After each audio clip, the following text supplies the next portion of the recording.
Hello everyone, welcome to Anshu diaries. ఈరోజు మీ ముందుకు ఒక స్పెషల్ రెసిపీతో వచ్చేసానండి. అదేంటి అంటే soya granules curry. Soya granules అంటే ఏం కాదండి, మిల్ మేకర్ ఉంటుంది కదా, దాన్ని చిన్న చిన్న పీసెస్ కింద ప్యాకింగ్ చేసి అమ్ముతారు, బయట షాప్స్లో దొరుకుతాయి. కానీ కర్రీ చాలా బాగుంటుంది. Same mutton keema, chicken keema ఏ టైప్లో ఉంటుంది, ఇది అలానే ఉంటుంది. దీనికి కొంచెం మసాలాలు యాడ్ చేసుకొని కర్రీ చేసుకుంటే చాలా చాలా బాగుంటుంది. మా అబ్బాయి అయితే దీనికి ఒక పేరు కూడా పెట్టేశారు. తను ఏం కర్రీ అమ్మా, నాకు మటన్ కీమా కావాలి అంటాడు. తనైతే దీనికి మటన్ కీమా అని పెట్టాడు తను. సో చాలా ఈజీగా ఉంటుంది అండ్ టేస్టీగా కూడా ఉంటుంది. ఒకసారి దానికి కావాల్సినవి ఏంటో చూద్దాం. ఇవిగోండి సోయా గ్రాన్యూల్స్ అంటే ఇలా ఉంటాయి, కొంచెం చిన్న చిన్నగా. అవి ఒక హాఫ్ అన్ అవర్ పెట్టి నానబెట్టేసి వాటర్ అంతా డ్రైన్ అవుట్ చేస్తానండి. నెక్స్ట్ ఆనియన్స్, పచ్చిమిర్చి, కొంచెం అల్లం వెల్లుల్లి పేస్ట్, బిర్యానీ ఆకు, చెక్క, లవంగం, యాలకులు, కొంచెం నూరిన మసాలా, దట్స్ ఇట్ అండి. కానీ చాలా బాగుంటుంది. వాటర్ అంతా పిండేయాలండి ముందే, ఎందుకంటే అదిగోండి అలా పొడి పొడిలాడుతూ ఉండాలి. సో నెక్స్ట్ కర్రీ ప్రిపేర్ చేసుకుందాం. స్టవ్ ఆన్ చేసి గ్యాస్ మీద కడాయి పెట్టేసామండి. అండ్ ఆయిల్ వేడైన తర్వాత బిర్యానీ ఆకు, లవంగం, చెక్క వేసేయాలి. అవి కొంచెం బాగా ఫ్రై అవ్వాలండి, అలానే మాడి వాసన పట్టకూడదు. అప్పుడే ఫ్లేవర్ అంతా ఆయిల్లోకి దిగుతుంది. నెక్స్ట్ ఆనియన్స్, పచ్చిమిర్చి యాడ్ చేసుకోవాలి. ఆనియన్స్ కూడా మంచిగా ఫ్రై అయిపోవాలండి. మూత పెట్టేస్తే కనుక మంచిగా మగ్గుతాయండి. ఒక 5 మినిట్స్ మూత పెట్టేసి సిమ్లో పెట్టండి, ఫుల్గా వద్దు. కలర్ చేంజ్ అవుతూ ఉంటాయి. చూసారా ఏ కలర్లోకి వచ్చాయో? ఇట్లా అయితేనే మన కర్రీ టేస్ట్ ఉంటుందండి. నెక్స్ట్ అల్లం వెల్లుల్లి పేస్ట్ యాడ్ చేసుకోవాలి, ఒక స్పూను.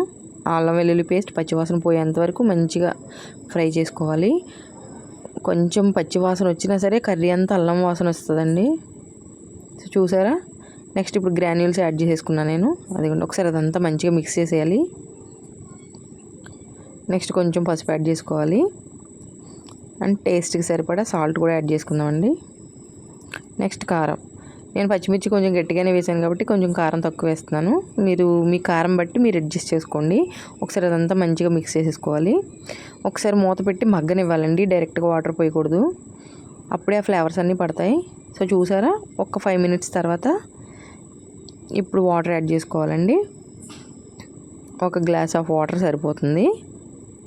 ఒకసారి అదంతా నీట్గా, ఎందుకంటే ఇవి ఊరికే ఉడికిపోతాయండి, ఎందుకంటే పైగా మనం ఆల్రెడీ నానబెట్టాం కాబట్టి జస్ట్ ఒక టీ గ్లాస్ వాటర్ సరిపోతాయి.